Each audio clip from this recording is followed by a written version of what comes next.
Hebreus,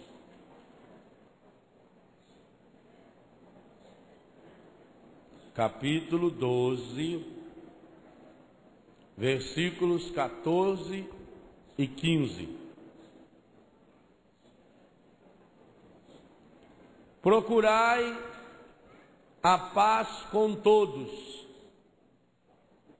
e a santidade, sem a qual ninguém verá o Senhor. Cuidai, para que ninguém fique privado da graça de Deus, e que nenhuma raiz venenosa, a Bíblia Ave Maria, raiz de amargura, cresça no meio de vós, tumultuando e contaminando a muitos. Vamos repetir. Procurai a paz para com todos e a santidade, sem a qual ninguém verá o Senhor.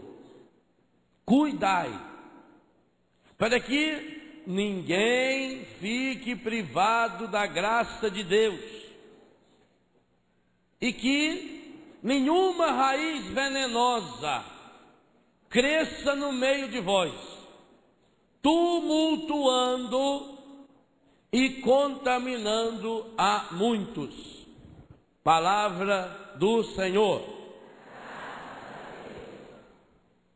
Meus irmãos, essa palavra é muito forte. É um dos textos mais teológicos do Novo Testamento, a carta aos Hebreus. Tanto que até hoje, nenhum exegeta ou grupo de exegeta, estudioso de Bíblia, católico, protestante, chegou a uma conclusão definitiva sobre quem escreveu essa carta. Por um lado, parece ser de São Paulo. Por outro lado, há temas aqui dentro que São Paulo não aborda em nenhuma das suas cartas, porque ela é muito profunda, ela é muito densa, e é exatamente por isso que se reveste para nós, num acampamento de cura interior, no domingo, o dia que deverá ser o coroamento, poderá ser, porque Deus não age à revelia. Deus age no humano, e conforme a gente vai lhe abrindo o coração. Por isso, que se eu fico andando de um lado para o outro, falando, mexendo, atrapalhando o outro, eu estou atrapalhando a graça de Deus na vida do outro. Isso é sério. Então, poderá ser, para você aqui, para você que está em casa, de fato um dia em que a gente comece já a colher alguns frutos daquilo que o Senhor está semeando no nosso coração desde sexta-feira à noite. Mas aqui nós temos 4 ordens do Senhor nesses 2 versículos. Primeira, procurai a paz com todos. Segunda, procurai a santidade, sem a qual ninguém verá o Senhor. E é interessante como essas 2 ordens aparecem numa única frase, numa única ordem. Há uma íntima relação, e aquilo que nós comentávamos na sexta-feira, entre a paz com todos. Não é com a minha esposa, o meu marido só, é com todos. E todos são todos, inclusive aqueles que não gostam de mim. Mas padre, o sujeito não gosta de mim, como é que eu vou procurar a paz com ele? Faça a sua parte. Quando um não quer, 2 não brigam. Procurai a paz com todos e a santidade, sem a qual a paz e a santidade, ninguém verá o Senhor. Aliás, Jesus já disse isso no Sermão da Montanha, Mateus capítulo 5, verso 8. Os puros de coração verão a Deus. Então, aqui parece-nos que esse versículo 14 explicita o que é ser puro de coração, o que é ter um coração curado. Ter um coração curado é viver, mais do que viver, é procurar a paz com todos e a santidade. E o verbo aqui é procurar. Se você perdeu alguma coisa, você procura até que hora? Até achar. Agora não adianta procurar no lugar errado. O sujeito estava passando, viu um outro embaixo do poste, passando a mão no chão, procurando alguma coisa. O que está procurando aí, rapaz? Estava procurando a minha aliança. Eu chego lá em casa sem aliança, minha mulher mata eu. Aí ele começou a ajudar a procurar, e passou a mão, mas não achou. Falou, você tem certeza que caiu aqui? Ele falou, não, caiu lá. Mas lá está escuro, o que adianta eu procurar lá? É a mesma coisa, o que adianta eu procurar a paz com quem já tem paz comigo? Aí vira aquela música do Adoniran Barbosa. Adoniran Barbosa foi um fenômeno da música. E uma das músicas dele mais fabulosas de vida matrimonial, de felicidade conjugal, chama-se Iracema. Já ouviram? A Iracema, ela foi embora, morreu. Ela foi atravessar São João, veio um carro, pega e pincha no chão. Aí ele está conversando com ela, Iracema. O chofer não teve culpa, Iracema. Paciência, Iracema. Paciência. Porque está morta. Quer dizer, eu vou procurar a paz com quem está morto? Ué, já morreu? Procurar a paz com todos. E a santidade. Hoje nós vamos tentar descobrir o que é ser santo. E já digo de antemão, não tem nada a ver com tanso. Porque tanso e santo escrevem com a mesma letra, só que ao contrário. Cuidai, a terceira ordem, para que ninguém fique privado da graça de Deus. E se tem alguém da minha família que está privado da graça de Deus? Eu estou cuidando. O que é cuidar? São Pedro já disse, com fé ao Senhor todas as suas preocupações, Ele cuida. A palavra cuidado aqui é importante.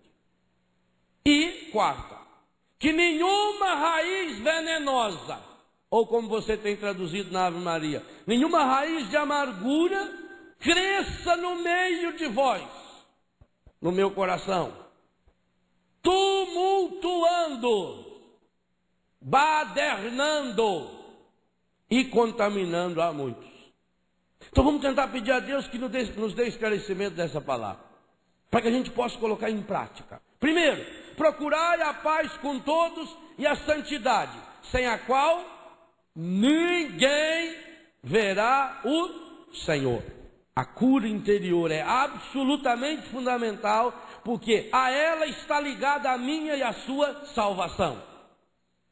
Procurar a paz significa, eu tenho que fazer todo o esforço possível e impossível. E aí vem a prática do perdão, de modo especial aquilo que São Lucas nos conta no capítulo 6, a partir do versículo 27. Amar aqueles que não nos amam, rezar por aqueles que me perseguem, tratar bem aqueles que me tratam a mal. Procurar a paz significa, eu tenho que revirar. Se eu perdi alguma coisa aqui no meio dessas flores, eu tenho que revirar e olhar, e olhar de novo, e pegar na mão. Se for mineiro, põe a mão mesmo, né? Tem que olhar e pôr a mão e ver, será que está aqui, será que não está? Eu fico procurando. Lá na praia de Camboriú, faz muitos anos que eu não vou lá na praia. Mas quando a gente ia na praia, uns 10 anos atrás, essa cena eu via muito. Primeira vez que eu vi, eu achei estranho. De repente você está sentado lá na areia, cegado. Passa um grupo de gente batendo palma. Eu olhei para ver se era algum artista que estava lá. E vai aumentando aquilo começa com 2, 3, 4, 5, daqui a pouco tem 10, e eles vão batendo palma. Quando a mãe perde um filho, Ela sai procurando, batendo palma, e aí quem está perto, nem conhece, já vai junto, batendo palma, para achar a criança. Fazendo barulho. Aquilo é um código, todo mundo já sabe, está procurando. Junta gente para procurar. Uma mãe, quando perde um filho, deu 9 horas da noite, não achou, fala, paciência. É assim? Não, vai atrás, e corre atrás, e telefona para o hospital, telefona para o socorro, vai na cadeia. Sempre pensa porcaria. Procurar a paz com todos significa: será que eu já fiz o possível e o impossível para viver bem com aquela pessoa? Se eu não fiz, eu não recebi ainda a graça da cura interior e não vou receber. Procurar a paz significa dar um jeito de achar. Enquanto não achar, você não pode procurar agora. Paz não tem nada a ver com sossego. Sossego é do encardido. É cômodo. Eu não quero quem me perturbe. Porque o sossego supõe que eu seja melhor do que os outros. Eu não quero ninguém para me perturbar, ninguém para me estragar o dia. Isso não é paz. Paz é fruto do Espírito Santo. Procurai a paz com todos e a santidade. E aqui tem uma coisa muito interessante. Santidade tem a ver com essa busca da paz. O que é ser santo? Se alguém pergunta para você, o que é ser santo? O que você ia dizer? É não ter pecado? Teve a opção de santo. Aliás, dos 27 mil santos que a igreja teve, pelo menos 26.999 pecaram. Só Nossa Senhora ficou de fora da lista. E alguns cometeram pecados nesse meu livro, Corações Curados. Eu conto a história de alguns que cometeram pecados que a gente não consegue imaginar. Eu tenho uma porção aqui que quando eu leio a vida deles eu falo, sou melhor do que você. Ao menos enquanto eles estavam no pecado. Aqui eu conto desde Abraão. Mas Abraão foi um velho muito safado. Pegou a mulher dele, mentiu que era irmã dele. Engravidou a empregada. Veja da onde vem essa história. Começou longe. Com Abraão. Depois que ela teve filho, a mulher dele ficou com ciúme, jogou no deserto. Ô, velho ruim. Como é que ele ficou bom? Moisés. Ô, gaguinho medonho. Isso era gago só para falar. Assassino. Eu não matei ninguém ainda, até, graças a Deus. Ele matou, estava 2 irmãos brigando, ele foi lá e matou um. Aliás, a pedagogia de Moisés para acabar com briga eu acho fantástica. Tem 2 brigando, mata um que resolve. Ele é o padroeiro do ratinho. Resolve na hora. Moisés é danado. Moisés, assassino. Moisés casou. Séfora, tá vendo a mulher com o nome desse, né? Séfora. Aí casou, a Séfora tinha 2 filhos, a situação estava difícil lá, e mandou ela para a casa do sogro. E pegou uma etíope, uma mulatinha. Está aqui e está na Bíblia. Eu nunca fiz isso. Nunca fui casado. Está vendo? Davi, assassino, adúltero, viu a mulher do homem lá tomando banho, ficou doido. Está tudo na Bíblia. Tudo que está aqui está na Bíblia. Só que eu li do meu jeito, mas está lá. E como é que essas pessoas que foram ruins, Do ponto de vista humano, os piores estão aqui dentro. Aqui só tem gente ruim. Por isso que eu sugeri ao homem da editora que colocasse um espelho na capa. Aí cada um olhava assim, mas ele não quis colocar, não sei porquê. Só tem gente ruim. Aqui conta a história de uma porção de mulheres que foram prostitutas. Por exemplo, todas aquelas que aparecem na lista da descendência de Jesus. Todas as 4 eram prostitutas.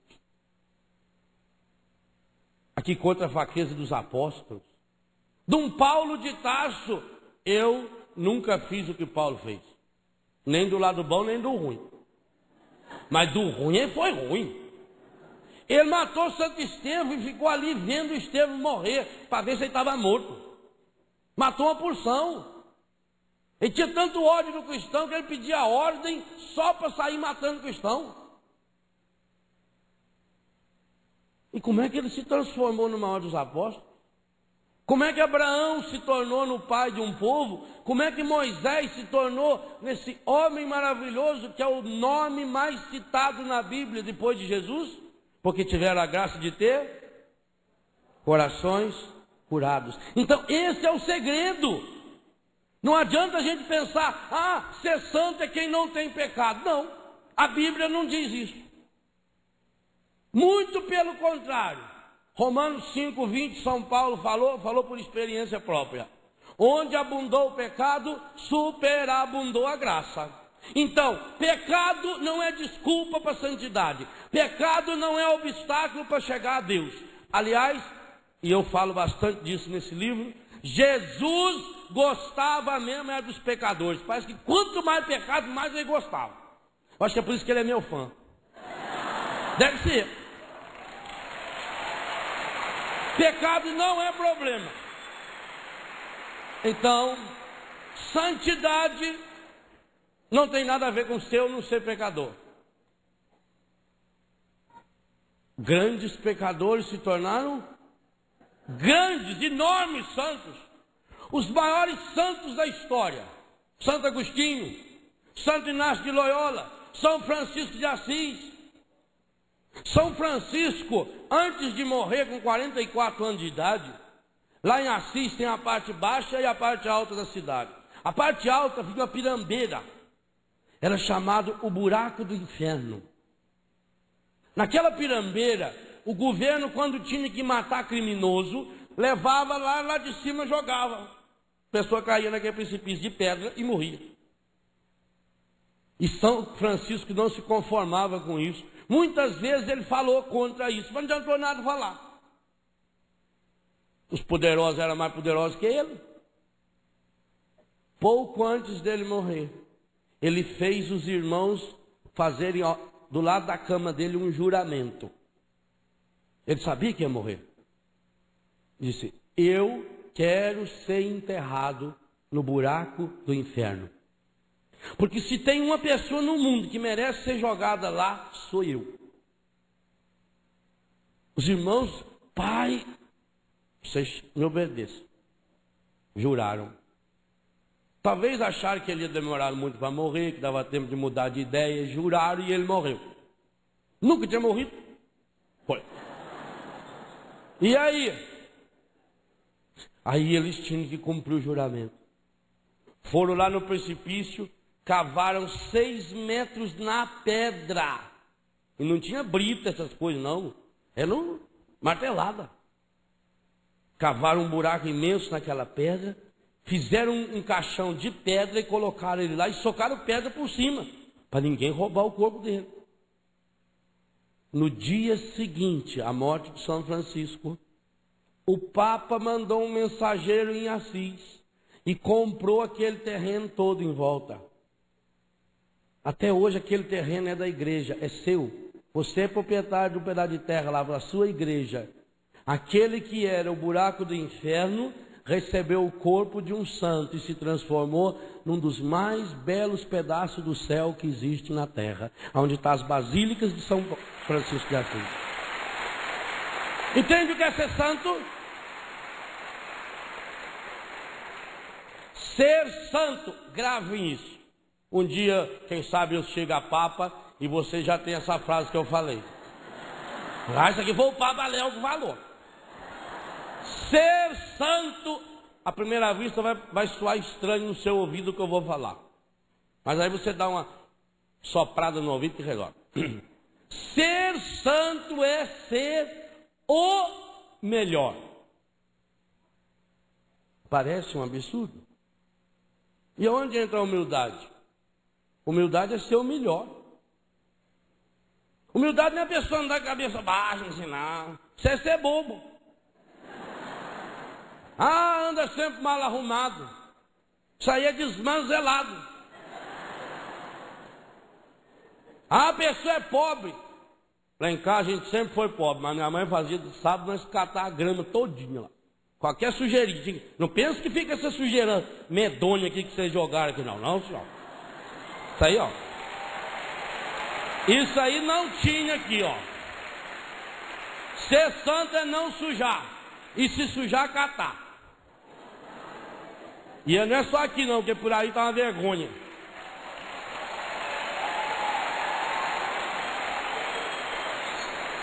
Ser santo é ser o melhor. Ora, por quê? Eu fui criado único. Nós não rezávamos isso ontem à noite? Eu sou único. O meu dedão conta isso. Nesse pedacinho do dedo aqui, a ciência diz que no mundo tem 6 bilhões de pessoas. Como é que eles contam isso? Eu não sei até hoje. Que toda a hora nascendo gente. Diz que tem mais ou menos 6 bilhões. Não existe nenhuma pessoa no mundo que tenha o dedão igual ao seu. Por isso que o cristão deve fazer sempre assim pro outro. Como é que você está? Como é que você está? É, meu filho, você está mostrando para onde você vai. Não. A impressão digital. O DNA. Agora eles fazem exame do DNA. Sabe o que significa DNA? Deus, nosso autor. Isso que é DNA. Não é assim, não. Você é único.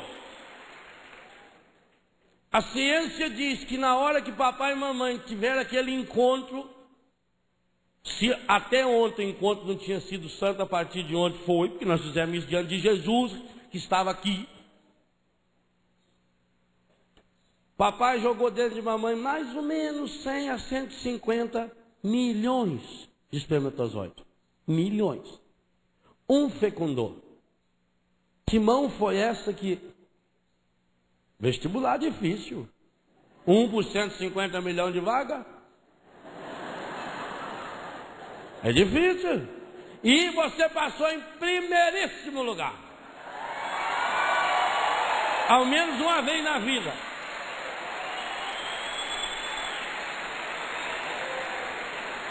Mas, por isso que eu pedi ontem a Eliana para cantar, logo depois da comunhão, Sonda-me. Primeiro porque ninguém canta igual ela. Segundo porque tinha que ser essa música, Sonda-me. Porque ó, Jesus nos revelou essa grande verdade.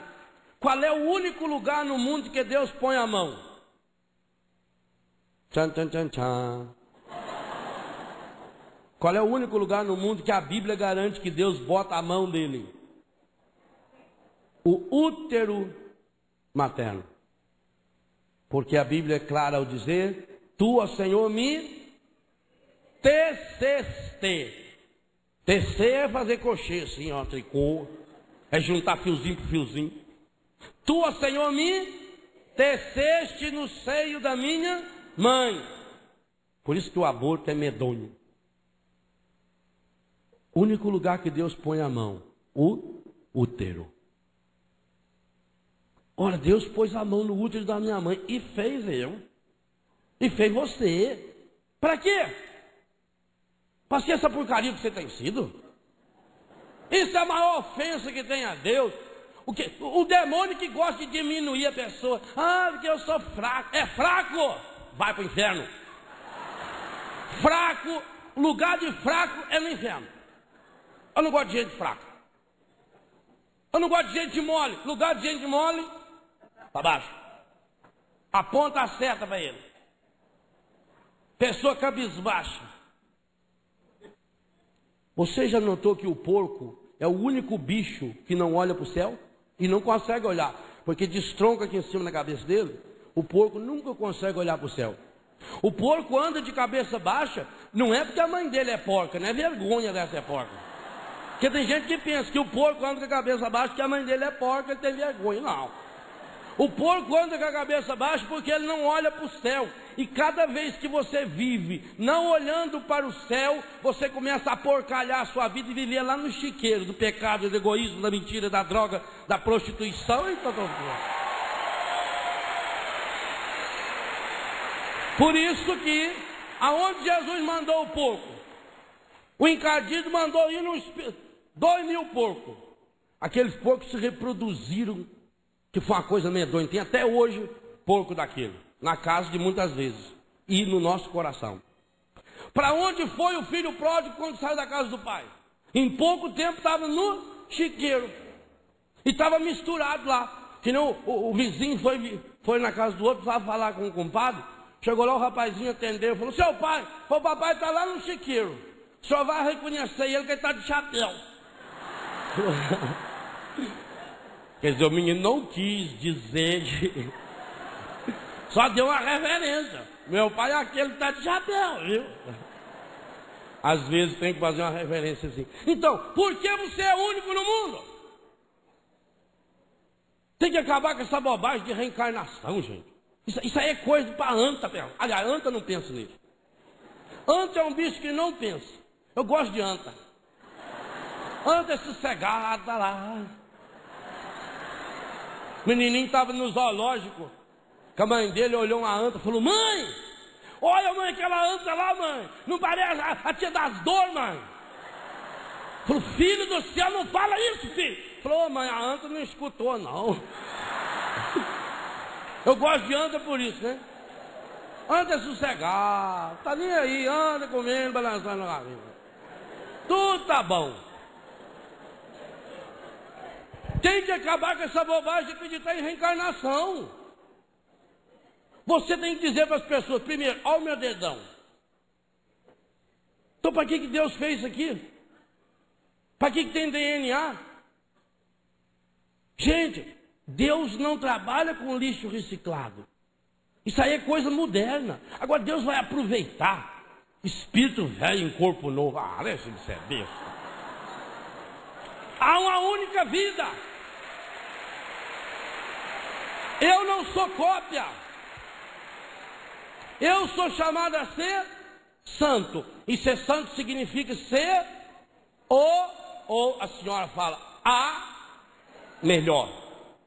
Padre, mas isso não é petulância? É ser. Não pode confundir.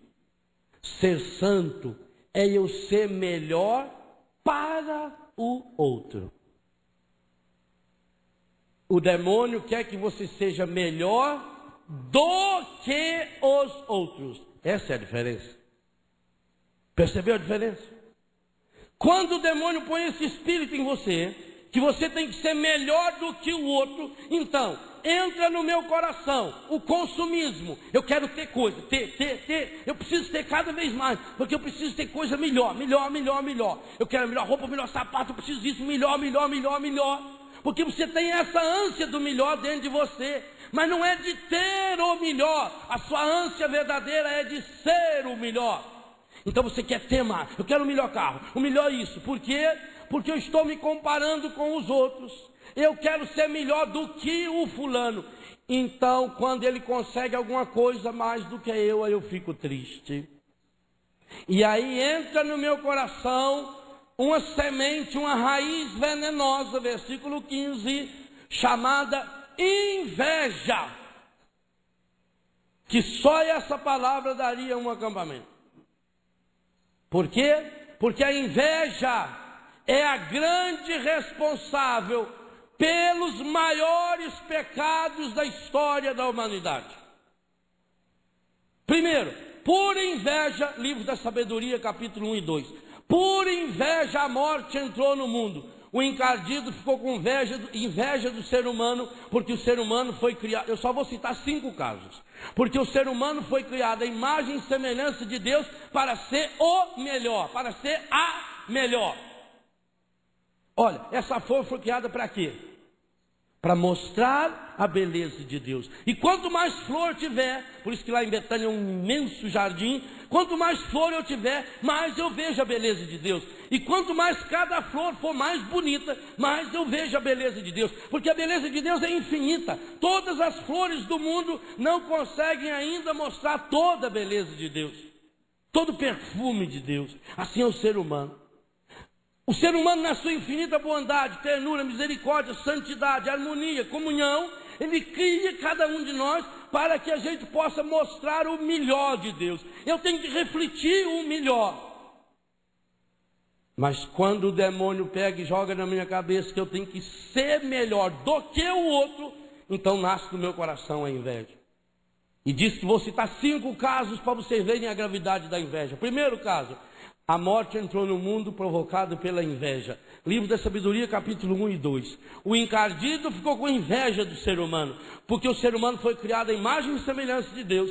E a segunda grande inveja, a segunda grande raiva, ligada a essa uma ainda do encardido, é que o ser humano, homem e mulher, chamado à missão de ser pai e mãe, recebe na Bíblia o título igualzinho a Deus: honrar o pai e a mãe. E isso o encardido não se conforma. Então a primeira coisa que a inveja provocou, a destruição da comunhão do ser humano com Deus através do pecado. Segundo exemplo terrível de inveja, o primeiro, fratricídio. O que é fratricídio? Irmão matar um irmão. O primeiro fratricídio da história, Gênesis capítulo 4, está muito claro lá. Caim matou Abel e a causa foi a inveja. E por que que a inveja entrou no coração de Caim? Porque Abel ofereceu um sacrifício melhor do que o dele. Terceiro exemplo terrível que a inveja provocou: os irmãos de José do Egito ficaram com inveja porque o pai Jacó fez uma túnica mais bonita para José. E eles começaram a remoer. E aí entrou aquele processo do ressentimento. Quando você fala, o ressentimento aumenta. Você fala para alguém e aumenta. Os 10 irmãos foram trabalhar e um começou a falar: você viu? O pai comprou a túnica, fez uma túnica. É o queridinho dele, aquela túnica, não sei o que tem. E o pai amava igual, tanto que mandou José ir lá no campo com aquela túnica, porque foi feita a túnica para servir e não para se gabar. E o José vai lá no campo para levar comida, saber como eles estavam, mas o coração dele já estava contaminado pela inveja. E quando eles viram, eles começaram a tramar: ah, lá está vindo ele, o que nós vamos fazer? Nós vamos matar. E se não fosse passar uns mercadores árabes, José do Egito teria sido morto. A escravidão do Egito, a perda da comunhão da terra prometida, a perda do paraíso, a comunhão familiar, Caim e Abel. Agora a terra prometida, o povo de Deus que vai ser escravo no Egito. Todos os anos, quando a gente faz a peregrinação em Israel, agora estamos indo ao Egito, ano que vem vamos de novo. E fazemos essa meditação: qual é a causa da escravidão do Egito? E essa é uma das grandes causas: a inveja dos irmãos de José. É a inveja que fez com que os irmãos acabaram vendendo José, mentindo ao pai, pegando a túnica e molhando de sangue para dizer que ele tinha morrido. Quarto exemplo terrível da inveja tem a ver com o nosso Senhor Jesus Cristo. Antes dele nascer, Jesus é da descendência de Davi. Está no livro de Samuel, capítulo 18, seguintes: a grande inveja de Saul para com Davi. porque Davi matou o Golias, porque Davi era ungido do Senhor, e Saul então não recebia mais os elogios, porque todo mundo falava bem do Davi, e o Saul ficou com inveja. E depois que o Saul foi marcado, mordido pelo vírus da inveja, o vírus da inveja gera uma perseguição, uma luta, tem que destruir o outro, e Saul foi e tentou destruir muitas vezes. E Davi tentou de todas as formas mostrar para Saul: Saul, eu não estou contra você, eu até já podia ter matado você. Aquele dia que você estava lá na gruta fazendo o serviço, eu fui lá, peguei a flecha, podia ter te matado. Mas aqueles que estavam em volta de Saul, leiam a partir do 18 do primeiro livro de Samuel, aqueles de Saul foram falando mais, e a inveja foi aumentando. Consequência, Saul perdeu a graça de Deus, Saul perdeu o Espírito Santo por inveja. E o quinto e mais terrível exemplo, foi tão terrível que São Mateus, no capítulo 27, a partir do versículo 17 e 18, diz que Pilatos descobriu. Por que Pilatos tentava libertar Jesus? Por que Pilatos apresentou ao povo Jesus e Barrabás e estava torcendo para que o povo pedisse que se soltasse Barrabás? O Evangelho diz muito claro, abre aí, é só um versículo, Mateus, capítulo 27. Isso a gente não pode perder. Isso é uma graça muito grande de Deus, a gente está atento. Mateus capítulo 27, versículo 18. Pilatos tenta libertar Barrabás. Estava próxima à festa da Páscoa. Então Pilatos perguntou à multidão: quem quereis que eu vos solte? Barrabás ou Jesus, que é chamado Cristo? E olha o que São Mateus anota. Até Pilatos percebeu o que muita gente não viu. Pilatos bem sabia, pode filmar bem pertinho aqui para o povo de casa ver. Pilatos bem sabia que eles haviam entregado Jesus por... Não é de doer o coração? 5 exemplos que eu dei. Podia ter dado desde da perda do paraíso com Adão e Eva até a morte de nosso Senhor Jesus Cristo. O demônio usou uma única arma. Qual? E a que ele usa no seu coração, meu irmão. Quando você começa a ficar com ciúme do irmão de comunidade. Quando você fica com ciúme porque o sujeito está lá na frente cantando, tocando, fazendo alguma coisa. Quando alguém vem elogiar um irmão na comunidade e você diz: mas... É nessa hora que o encardido está entrando no seu coração. Manda a inveja, essa raiz venenosa que contamina a massa toda, chama-se inveja. E a inveja, ela é o primeiro fruto do ressentimento. Quando Jacó fez a túnica, os irmãos ficaram ressentidos. Quando Abel ofereceu o sacrifício, Caim ficou ressentido. Quando Davi mostrou-se mais forte e venceu a batalha, Saul ficou ressentido. Então, primeiro vem algo exterior, uma bobagem. De José foi uma bobagem tão grande, foi a túnica dele, uma roupinha nova que ele ganhou. Mas aquilo entrou e foi ressentido. E aí começa a adubar isso. E vai adubando como? Já falei isso. O processo em que o ressentimento se forma, nos deforma e se manifesta. Esse é o processo. Ele se forma dentro de nós, por uma palavra, um gesto, uma coisinha à toa. A gota d'água. O povo ainda diz, foi a gota d'água. Ele se forma. Depois que ele se forma no seu coração, ele deforma o seu coração. Ele não deixa mais seu coração amar. E depois que ele deforma o seu coração, ele começa a brotar. E ele vai brotando através de intriga, de briga. É aquela pessoa que é sempre a favor do contra. Você conhece lá assim? Sujeito que é sempre a favor do contra. Só porque o fulano falou, eu já sou contra. É aquela pessoa que sempre dá o palpite diferente. Sempre está buscando briga. Ela sempre sabe mais. ela que sofreu mais. Deixa você ver, está. Você está dentro de você cultivando uma planta venenosa. Essa tradução da Bíblia da CNBB é melhor do que da Ave Maria. Mais atualizada, inclusive. Ave Maria, para mim, continua a melhor de todas para a oração, e eu continuo com a minha. Mas agora nós temos que ser fiel à igreja. A igreja nos apresenta, nesse ano, um grande presente, que é a tradução da Bíblia pela CNBB. Os bispos do Brasil reunidos. Todas as editoras, inclusive a CNBB, é da Ave Maria, tem a Ave Maria junto, todas as editoras. Quando você puder, não estou ganhando nada para falar isso não, é verdade. Quando você puder, compre, até porque ela é bem barata. Compre essa Bíblia, ela tem uma tradução maravilhosa. E essa tradução aqui deixa muito claro, é uma raiz venenosa. E o que é raiz? Cresce para baixo e a gente não vê. Isso que é raiz? Você já plantou mandioca alguma vez na vida? Coisa mais fácil que tem é plantar mandioca.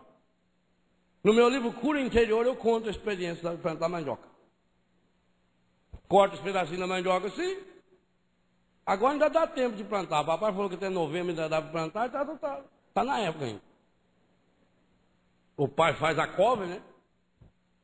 Aí você joga a mandioca dentro e mete uma pesada assim. Você vai. Coisa mais fácil que tem. Serviço de criança, eu era moleque, fazia esse serviço. Quando eu chegava da escola, o papai já tinha aberto um monte de cova. Pegava um borná, punha aqui e saía jogando. Que já é automático. Mas depois tinha que arrancar a mandioca. É dureza. Eu era pequenininho, tinha que arrancar um carrinho de mão cheia para tratar das galinhas, tratar da vaca, tratar do porco, tratar de nós. E o papai não deixava, a gente apanhava. Se ficasse mandioca enfiada na terra, tinha que arrancar tudo, porque Deus deu, você não pode desperdiçar. Isso eu aprendi em criança. Adorei. E eu sempre cavucava. E tinha que cavucar com cuidado para não cortar a mandioca. Aí afofava a terra e puxava.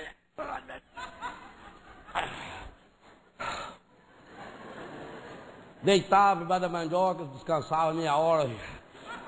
Levava uma tarde. É difícil. E às vezes ainda ficava uma raizinha lá.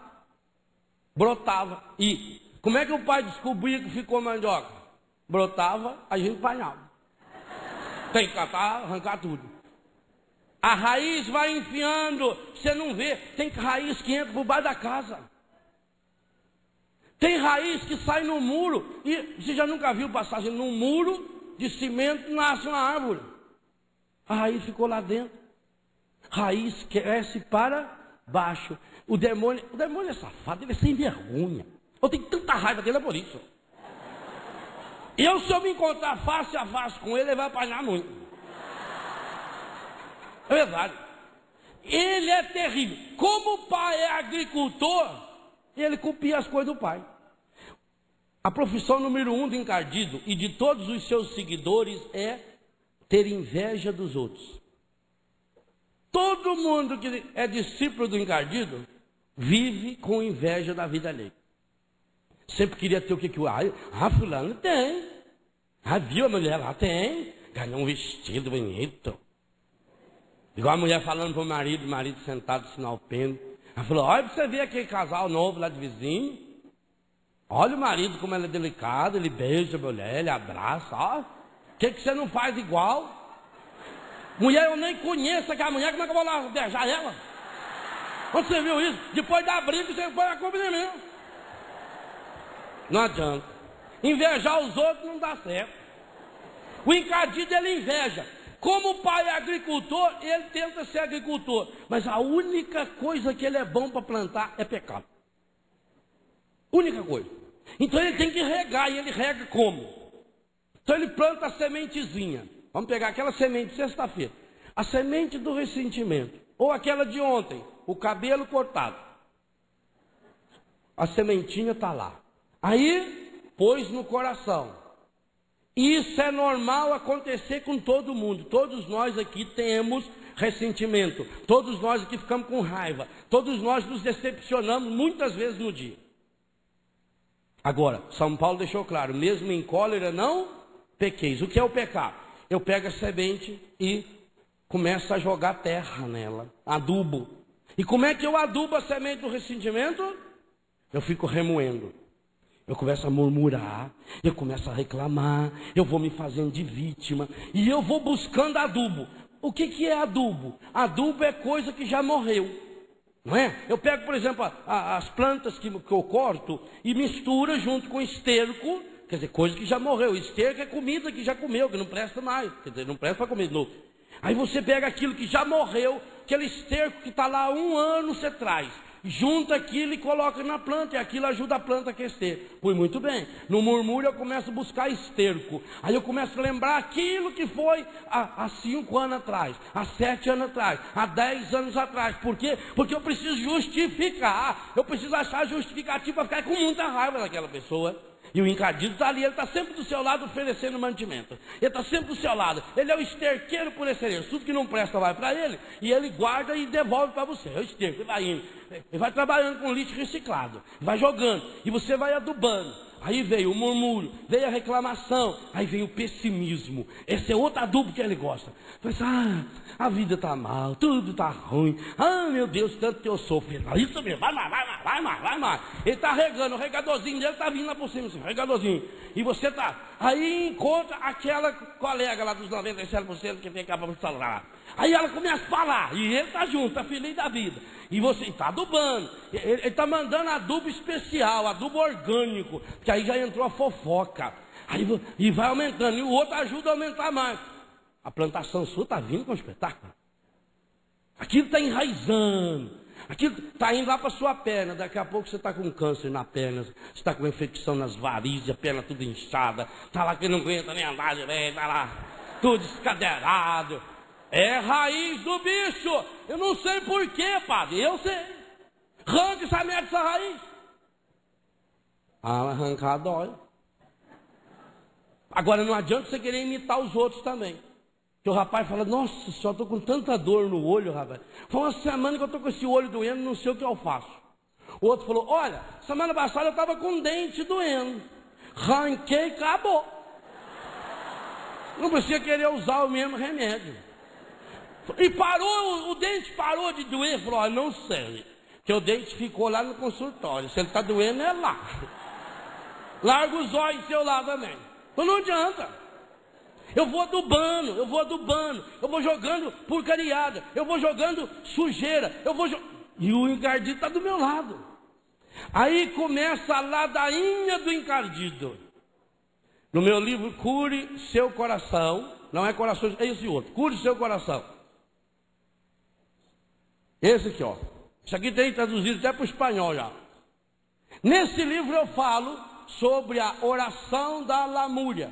E essas coisas que estão nos livros eu não vou falar, porque vocês aproveitam e compram os livros também, né? Senão não ajuda a Betânia nem nós. Nesse livro eu falo da oração da lamúria. O que é a oração da lamúria? É a ladainha predileta do encardido. E ela é formada de 2 rituais de ladainha. Você pode cantar em 2 ritmos. Primeiro, o palavrão. Tudo que a pessoa faz, ela xinga. Tudo que a pessoa fala, você de 10 palavras, 11 é palavrão. O rapazinho estava olhando o padre fazer cerca. O padre fazendo cerca de arame, onde grampa aqui na cinta. O padre pega foi da boca lá. E o menino olhando. Aí o padre falou assim, você está olhando o padre? As perguntas boas, né? Estou olhando. Ah, você quer aprender a fazer cerca? Não? Então por que você está olhando? Eu quero ver o que o padre fala a hora que martelar o dedo. A ladainha do encardido é nessa hora.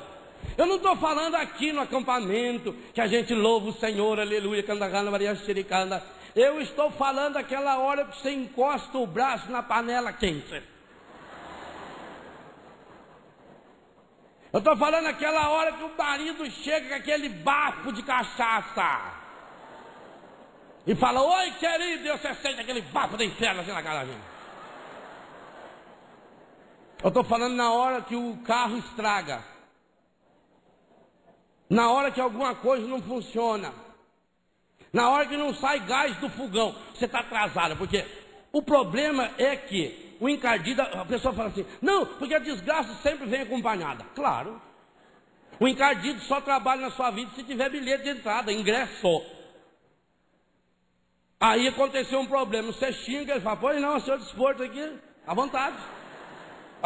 Deu bilhete para ele. Tem gente que já deu aquela carteira completa aqui. Ele já tem ingresso garantido para não sei quantos anos. Então, palavrão. Pois não, estou aqui, senhor. Chamou, estou aqui. O gás acabou. Você está atrasada. O pessoal está para chegar. Você tem que sair, você tem hora marcada. O arroz está aquele negócio em arroz de pedreiro. Você joga na parede assim, pode pôr o cimento, o tijolo que já tem cimento, né? Aquele arroz medonho. E aqui não dá certo. A criança chorando. O maiorzinho está com aquele ranho escorrendo assim no chão. Qual é a oração de cura que você faz nessa hora? Toca o telefone. A campainha. E um cara testemunho de Jeová perguntando se quer comprar uma revistinha dele.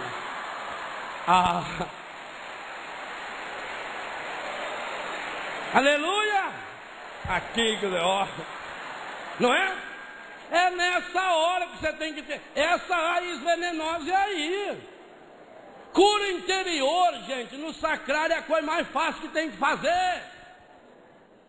Eu quero ver você fazer cura interior no fogão. Por isso que no livro Rezando da Vida eu ensino a oração do fogão. O fogão me fala de Deus. É a hora de eu olhar. Não está saindo fogo, Senhor? Olha, sem gás o fogão não funciona, Senhor. Eu também sem gás eu não funciono, Senhor. Eu preciso desse fogo do Espírito Santo, Senhor. Às vezes tem gás, mas o fogo não vem. Está entupido os pitos ali, você tem que limpar aquilo. Senhor, está acontecendo isso comigo também. Meu coração está sujo de mágoa, sujo de ressentimento. Desentope essa porcaria aqui, Senhor. Aí muda. Se não. Então, a primeira grande ladainha do encardido, palavrão. Será que você não anda falando muito palavrão? Segunda ladainha do encardido, reclamação. Aonde a pessoa chega, ela reclama. Tem gente que já treinou em falar mais da vida dos outros. É sempre o mesmo assunto, sempre o mesmo assunto. Chega no lugar e já começa o rosário. Ai, que coisa, né? A senhora soube o que aconteceu comigo? Nem conto para a senhora. Mas o que me ofendeu tanto. Você veja, a gente faz o bem para as pessoas, né? Olha. Aí o que a gente recebe nessa hora? Que adianta? Que adianta a gente sofrer, né? Parece que no mundo só o mal que dá certo. Será que você não está treinando muito a ladainha do encardido? Será que você não é daquele que reclama de tudo? Está sempre dizendo, vai mal, está tudo mal. Como é que você está? Mais ou menos. Mais ou menos? Tomara que vire de uma vez e desça. Um dia eu levei um susto aqui na Canção Nova. Eu cheguei aqui na casa do padre e estava o Dom Antônio, que faz o evangelho do dia. Disse, bom dia, Dom Antônio. Tudo bem com o senhor? Ele apertou minha mão e falou, Padre Léo, se eu dissesse que está tudo bem, eu estaria cometendo uma ofensa a Deus Nosso Senhor. O que será que aconteceu com o Dom Antônio?